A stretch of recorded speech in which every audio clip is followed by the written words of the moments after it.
Hello, good morning, नमस्कार सभी का स्वागत है स्पिरिचुअलिटी मैटर्स अध्यात्म की और मेरे इस चैनल पे। आई होप सब अच्छा कर रहे होंगे अपनी लाइफ को एंजॉय कर रहे होंगे, गीता सत्र का आनंद ले रहे होंगे और इस गीता ज्ञान से बहुत कुछ सीख रहे होंगे।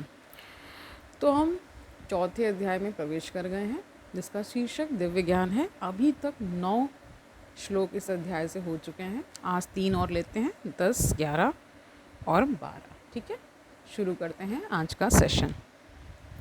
वीत राग भय क्रोधः मत्मया माम उपाश्रितः बहवा ज्ञान तपसा पूतः मत भावम आगतः। आगता का अर्थ है प्राप्त, है ना। तो इसका अर्थ देखिए, आसक्ति भय तथा क्रोध से मुक्त होकर मुझ में पूर्णतया तन्मय होकर और मेरी शरण में आकर बहुत से व्यक्ति भूतकाल में मेरे ज्ञान से पवित्र हो चुके हैं। इस प्रकार से उन सबों ने मेरे प्रति दिव्य प्रेम को उन सबों ने मेरे प्रति दिव्य प्रेम को प्राप्त किया है। इसका तात्पर्य देख लीजिए। जैसा कि पहले कहा जा चुका है, विषयों में आसक्त व्यक्ति के लिए परम सत्य के स्वरूप को समझ पाना अत्यंत कठिन है। सामान्यतः जो लोग देहात्म बुद्धि में आसक्त होते हैं वे भौतिकवाद में इतने लीन रहते हैं कि उनके लिए यह समझ पाना असंभव सा है कि परमात्मा व्यक्ति भी हो सकता है। तो यहाँ पे ये बता रहे हैं, जो जितना इस संसार में डूबा हुआ है वो उतना ही कितना दूर है परमात्मा से ना। मतलब उनके विषय भोगों से ही उनको कह सकते हैं मुक्ति नहीं है उनको। ठीक है, वो फ्री नहीं है, एक तरह से मुक्त नहीं है। तो क्या वो भगवान की शरण लेंगे और क्या उनका जप करेंगे और क्या उनसे कुछ ज्ञान अर्जन करेंगे, इस प्रकार है। ठीक है, ऐसे भौतिकवादी व्यक्ति इसकी कल्पना तक नहीं कर पाते कि ऐसा भी दिव्य शरीर है जो नित्य तथा सच्चिदानंदमय है। भौतिकवादी धारणा के अनुसार शरीर नाशवान, अज्ञानमय तथा अत्यंत दुखमय होता है। अतः जब लोगों को भगवान के साकार रूप के विषय में बताया जाता है तो उनके मन में शरीर की यही धारणा बनी रहती है। ऐसे भौतिकवादी पुरुषों के लिए विराट भौतिक जगत का स्वरूप ही परम तत्व है। फलस्वरूप वे परमेश्वर को निराकार मानते हैं और भौतिकता में इतने तल्लीन रहते हैं कि भौतिक पदार्थ से मुक्ति के बाद भी अपना स्वरूप बनाए रखने के लिए विचार से डरते हैं। अपना स्वरूप बनाए रखने के विचार से डरते हैं। जब उन्हें यह बताया जाता है कि आध्यात्मिक जीवन भी व्यक्तिगत तथा साकार होता है तो वे पुनः व्यक्ति बनने से भयभीत हो उठते हैं। फलतः वे निराकार शून्य में तदाकार होना पसंद करते हैं। सामान्यतः वे जीवों की तुलना समुद्र के बुलबुलों से करते हैं जो टूटने पर समुद्र में ही लीन हो जाते हैं। पृथक व्यक्तित्व से रहित आध्यात्मिक जीवन की यह चरम सिद्धि है। यह जीवन की भयावह अवस्था है जो आध्यात्मिक जीवन के पूर्ण ज्ञान से रहित है। इसके अतिरिक्त ऐसे बहुत से मनुष्य हैं जो आध्यात्मिक जीवन को तनिक भी नहीं समझ पाते। अनेक वादों तथा दार्शनिक चिंतन की विविध विसंगतियों से परेशान होकर वे ऊब उठते हैं। यानी कि इसमें 2 प्रकार के व्यक्तियों की यहाँ चर्चा हो रही है। एक जो परमात्मा में विश्वास रखते हैं, ठीक है, एक जो नहीं रखते हैं। ठीक है, वही बताया जा रहा है। वे ऊब उठते हैं या क्रुद्ध हो जाते हैं और मूर्खतावश या निष्कर्ष निकालते हैं कि परम कारण जैसा कुछ नहीं है, अतः प्रत्येक वस्तु अंतोगत्वा शून्य है। ठीक है, ऐसे लोग जीवन की रुग्ण अवस्था में यानी जब रोग लग जाता है में होते हैं। ठीक है तो यहाँ पे प्रभु ने बताया कि ऐसे लोग क्या हैं, एक तरह से बीमार है ना। कुछ लोग भौतिकता में इतने आसक्त रहते हैं कि वे आध्यात्मिक जीवन की ओर कोई ध्यान नहीं देते और कुछ लोग तो निराशावश सभी प्रकार के आध्यात्मिक चिंतनों से क्रुद्ध होकर प्रत्येक वस्तु पर अविश्वास करने लगते हैं। इस अंतिम कोटि के लोग किसी न किसी मादक वस्तु का सहारा लेते हैं और उनके मति विभ्रम को कभी कभी आध्यात्मिक दृष्टि मान लिया जाता है। देखिए, बहुत सारे ड्रग्स हैं ना, जैसे मैरिजुआना है ना, LSD है, इस तरह के ड्रग्स हैं जो आपको हाई रखते हैं। तो कई लोगों को जब वो ले लेते हैं तो उनको लगता है कि वो उड़ रहे हैं, तो ऐसा वो ड्रग की वजह से होता है ना। ऐसे उनको लगता है कि मुक्ति मिल चुकी, ऐसा वो बहुत बहकी बहकी भी बातें भी करते हैं ना उस, क्योंकि वो नशे का ही कहीं ना कहीं उसका प्रभाव है, इसलिए उनकी मतलब पूरा नर्वस सिस्टम ही पूरा उसमें हैम्पर हो सकता है, या ज़्यादा डोज हो जाती है तो लोगों की मृत्यु भी हो जाती है। लेकिन जो ड्रग्स लेते हैं उनको पता है कि कैसे क्या है। तो वही यहाँ बता रहे हैं कि मादक वस्तु का सहारा लेते हैं और उनकी मति विभ्रम को कभी कभी आध्यात्मिक दृष्टि मान लिया जाता है। मनुष्य को भौतिक जगत के प्रति आसक्ति की तीनों अवस्थाओं में छुटकारा पाना होता है। यह आध्यात्मिक जीवन की उपेक्षा, आध्यात्मिक साकार रूप का भय तथा जीवन की हताशा से उत्पन्न शून्यवाद की कल्पना। जीवन इन तीन अवस्थाओं से छुटकारा पाने के लिए प्रामाणिक गुरु के निर्देशन में भगवान की शरण ग्रहण करना और भक्तिमय जीवन के नियम तथा विधि विधानों का पालन करना आवश्यक है। भक्तिमय जीवन की अंतिम अवस्था भाव या दिव्य ईश्वरीय प्रेम कहलाती है। ठीक है, भक्ति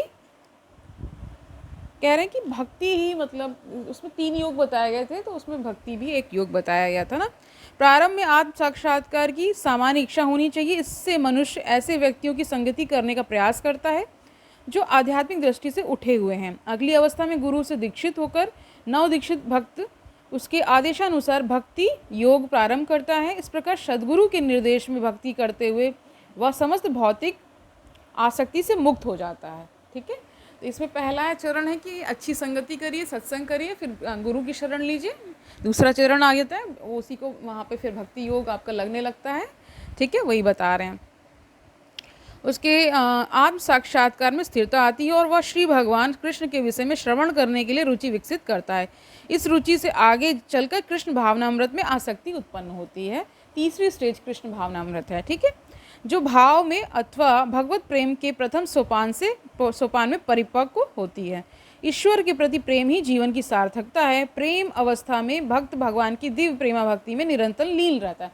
देखिए, जो सांसारिक प्रेम करेंगे तो क्या होगा, सांसारिक प्रेम में सबसे बड़ा जो उसका ड्रॉबैक है या कुछ भी कह सकते कमी है, वो ये है कि वो कभी भी छोड़कर जा सकता है ना। उसका मन भर गया या उसको कोई और अन्यथा मिल गया। ठीक है, तो आजकल आप देख ही रहे हैं कितने रिश्ते टूट रहे हैं। तो उसका कारण यही है कि उनको ज्ञान की कमी है। उनको लगता है कि वहाँ कुछ और मिल जाएगा। कैसे मिल जाएगा जब सारा बॉडी का कॉन्स्टिट्यूशन ही एक जैसा है ना।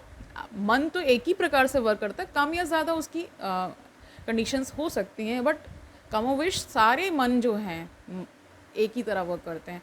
आप सोच रहे कहीं और संतुष्टि कहीं नहीं मिलने वाली। अगर एक व्यक्ति से नहीं मिली है तो फिर कहीं नहीं मिलेगी, यही बताया गया है। ठीक है, आगे जानिए। प्रेम अवस्था में भक्त भगवान की दिव्य प्रेमा भक्ति में निरंतर लीन रहता है। अतः भक्त की मंद विधि से प्रामाणिक गुरु के निर्देश में सर्वोच्च अवस्था प्राप्त की जा सकती है और समस्त भौतिक आसक्ति, व्यक्तिगत आध्यात्मिक स्वरूप के भय तथा शून्यवाद से उत्पन्न हताशा से मुक्त हुआ जा सकता है। तभी मनुष्य को अंत में भगवान के धाम की प्राप्ति हो सकती है। तो अंतिम की लक्ष्य क्या है, भगवत धाम जाना, जहाँ प्रभु निवास करते हैं। वहीं फिर वहाँ पे कोई वो नहीं है ना, कोई जन्म मरण नहीं है ना, फिर मुक्त हो गए। ठीक है, 11वां श्लोक देखिए। ये यथा माम प्रापद्यन्ते तान तथा एव भजामि अहम मम वर्त्म अनुवर्तन्ते मनुष्या पार्थ सर्वशः। इसका अर्थ देखिए, जिस भाव से सारे लोग मेरी शरण ग्रहण करते हैं उसी के अनुरूप मैं उन्हें फल देता हूँ। हे पार्थ, प्रत्येक व्यक्ति सभी प्रकार से मेरे पथ का अनुगमन करता है। इसका तात्पर्य देखिए, प्रत्येक व्यक्ति कृष्ण को उनके विभिन्न स्वरूपों में खोज रहा है। भगवान श्री कृष्ण को अंशतः उनके निर्विशेष ब्रह्म ज्योति तेज में तथा प्रत्येक वस्तु के कण कण में रहने वाले सर्वव्यापी परमात्मा के रूप में अनुभव किया जाता है। लेकिन कृष्ण का पूर्ण साक्षात्कार तो उनके शुद्ध भक्त ही कर पाते हैं। फलतः कृष्ण प्रत्येक व्यक्ति की अनुभूति के विषय हैं और इस तरह कोई भी और सभी अपनी अपनी इच्छा के अनुसार तुष्ट होते हैं। दिव्य जगत में भी कृष्ण को अपने शुद्ध भक्तों के साथ दिव्य भाव से विनिमय करते हैं, जिस तरह कि भक्त उन्हें चाहता है। कोई एक भक्त कृष्ण को परम स्वामी के रूप में चाहता है, दूसरा अपने सखा के रूप में, तीसरा अपने पुत्र के रूप में और चौथा अपने प्रेमी के रूप में।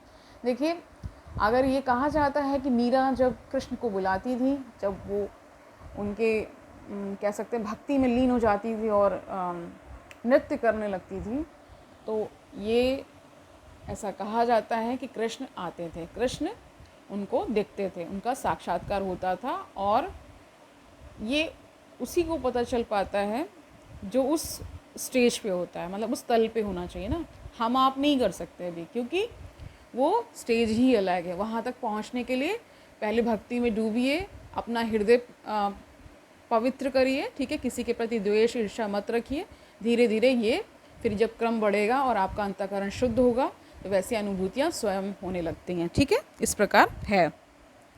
कृष्ण सभी भक्तों को समान रूप से उनके प्रेम की प्रगाढ़ता के अनुसार फल देते हैं। भौतिक जगत में भी ऐसी ही विनिमय की अनुभूतियाँ होती हैं और वे विभिन्न प्रकार के भक्तों के अनुसार भगवान द्वारा समभाव से विनिमय की जाती हैं। शुद्ध भक्त यहाँ पर और दिव्य धाम में भी कृष्ण का सानिध्य प्राप्त करते हैं। देखिए यहाँ पे भी आपको उनका साथ मिलेगा, ठीक है। एक तरह से कहते हैं आप कोई डिसीज़न लेने जाएंगे, अगर आप उनको बुलाएंगे, ठीक है, तो वो प्रज्ञा के रूप में है ही आपके, ठीक है। भगवान ने आगे जो अध्याय आप पढ़ेंगे श्लोकों में जानेंगे कि भगवान ने कहाँ कहाँ खुद को बताया है कि मैं कहाँ कहाँ हूँ और किस रूप में हूँ, ठीक है। आगे बढ़िए।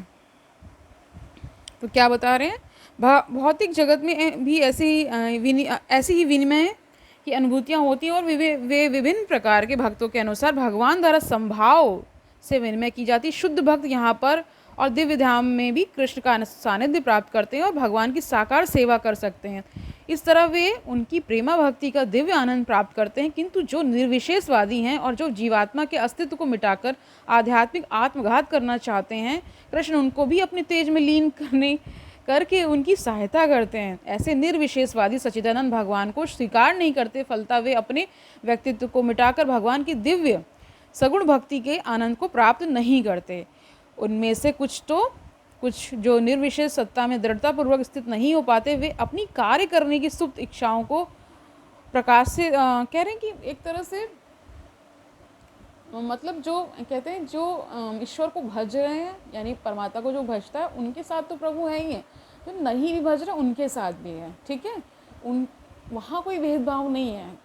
लेकिन कहते हैं ना कि जब इसका उदाहरण ये हो सकता है जो कि मैंने कहीं सुना है, जैसे मान लीजिए घर का ही अगर परिप्रेक्ष्य लें तो छोटा बच्चा है, 2 बच्चे हैं, पिता ने लाकर कुछ उसको दिया, ठीक है।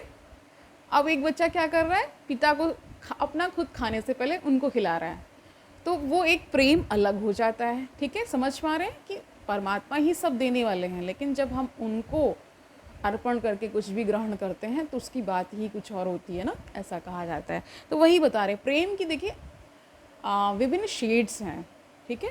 प्रेम को समझ पाना भी अपने आप में बहुत गूढ़ है। वो ये जो आप यहाँ शारीरिक और ये सब देख रहे हैं, ये प्रेम नहीं है, ये कहीं ना कहीं ये अलग तल की बात है। और वो जो प्रेम मीरा कर रही हैं, राधा कर रही हैं, ठीक है, जो ठीक है वो बिल्कुल अलग है। प्रहलाद कर रहे हैं ना ईश्वर से प्रेम, वो एक बिल्कुल अलग चीज़ है, ठीक है। इसको वही समझ पाते हैं जो उसमें डूबते हैं, ठीक है। जैसे जैसे आपका ज्ञान बढ़ेगा वैसे वैसे आपको अनुभूतियाँ होंगी, ठीक है।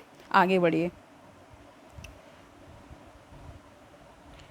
अब देखिए यहाँ बता रहे हैं कि ऐसे निर्विशेषवादी सच्चिदानंद भगवान को स्वीकार नहीं करते, फलता वे अपने व्यक्तित्व को मिटाकर भगवान की दिव्य सगुण भक्ति के आनंद को प्राप्त नहीं करते। उनमें से कुछ जो निर्विशेष सत्ता में दृढ़तापूर्वक स्थित नहीं हो पाते, वे अपनी कार्य करने की सुप्त इच्छाओं को प्रदर्शित करने के लिए इस भौतिक क्षेत्र में वापस आते हैं। उन्हें वैकुंठ लोक में प्रवेश करने नहीं दिया जाता, किंतु उन्हें भौतिक लोक में कार्य करने का अवसर प्रदान किया जाता है। जो सकाम कर्मी हैं, भगवान उन्हें यज्ञेश्वर के रूप में उनके कर्मों का वांछित फल देते हैं। जो योगी हैं और योग शक्ति की खोज में रहते हैं, उन्हें योग शक्ति प्रदान करते हैं। दूसरे शब्दों में प्रत्येक व्यक्ति की सफलता भगवान की कृपा पर आश्रित रहती है और समस्त प्रकार की आध्यात्मिक विधियां एक ही पथ में सफलता की विभिन्न कोटियां हैं। अतः जब तक कोई कृष्ण भावनामृत की सर्वोच्च सिद्धि तक नहीं पहुंच जाता, तब तक सारे प्रयास अपूर्ण रहते हैं।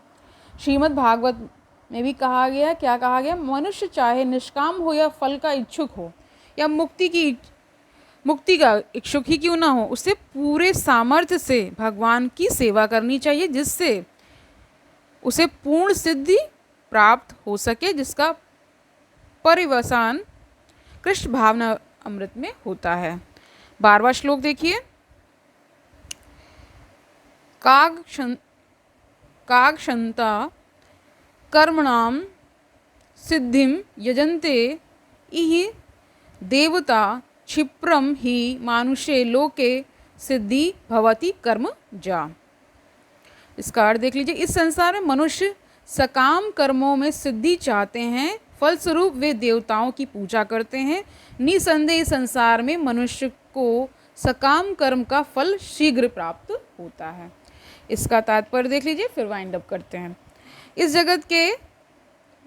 जगत के देवताओं के विषय में भ्रांत धारणा है और विद्वता का दंभ करने वाले यानी अभिमान करने वाले अल्पज्ञ मनुष्य इन देवताओं को परमेश्वर के विभिन्न रूप मान बैठते हैं। वस्तुतः ये देवता ईश्वर के विभिन्न रूप नहीं होते, किंतु वे ईश्वर के विभिन्न अंश होते हैं। ईश्वर तो एक है किंतु अंश अनेक हैं ना। वेदों का कथन है, नित्यो नित्यानाम, ईश्वर एक है, ईश्वरा परमा कृष्ण, कृष्ण ही एकमात्र परमेश्वर हैं और सभी देवताओं को इस भौतिक जगत का प्रबंध करने के लिए शक्तियाँ प्राप्त हैं। ये देवता जीवात्माएं हैं, यानी नित्या नाम बताया गया ब्रैकेट में, जिन्हें विभिन्न मात्रा में भौतिक शक्ति प्राप्त है। वे कभी परमेश्वर नारायण विष्णु या कृष्ण के तुल्य नहीं हो सकते। जो व्यक्ति ईश्वर तथा देवताओं को एक स्तर पर सोचता है वह नास्तिक या पाखंडी कहलाता है। यहाँ तक कि ब्रह्मा तथा शिव जी जैसे बड़े बड़े देवता भी परमेश्वर की समता नहीं कर सकते। वास्तव में ब्रह्मा तथा शिव जैसे देवताओं द्वारा भगवान की पूजा की जाती है, ठीक है।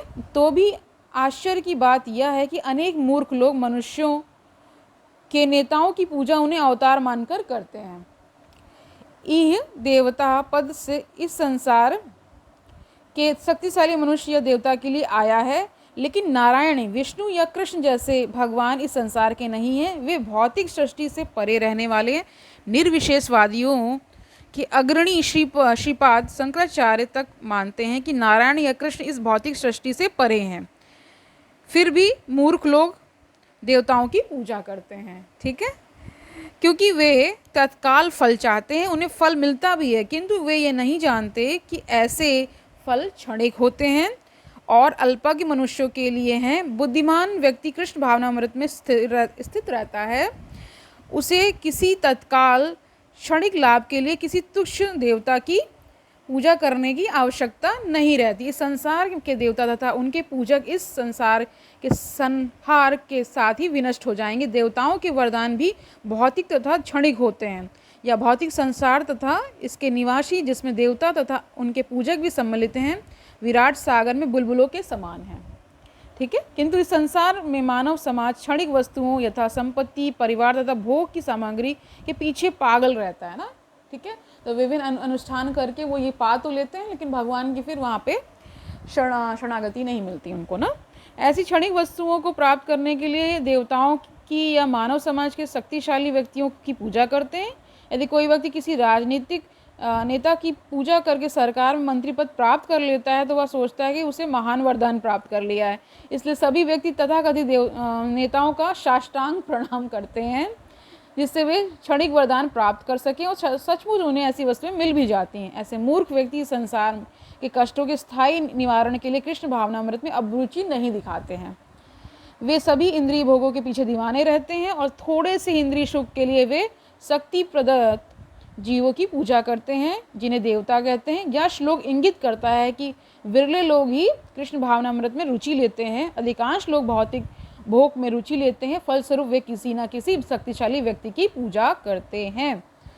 तो आज के लिए इतना ही रखते हैं। काफ़ी लंबा सेशन है आज का, क्योंकि ये जो दिव्य ज्ञान चौथा अध्याय है, ये बेसिकली क्या है कि हमें भगवान का स्मरण तो करा ही रहा है, साथ साथ ये बता रहा है कि भगवान की विशेषताएं क्या हैं, देवता क्या हैं, भगवान क्या हैं और वो क्यों आते हैं, क्यों अवतार लेते हैं। ये सारा हम इस अध्याय में जान रहे हैं। तो कल मिलते हैं, तब तक के लिए आनंद से रहिए, सुखपूर्वक मनन चिंतन अध्ययन करते रहिए।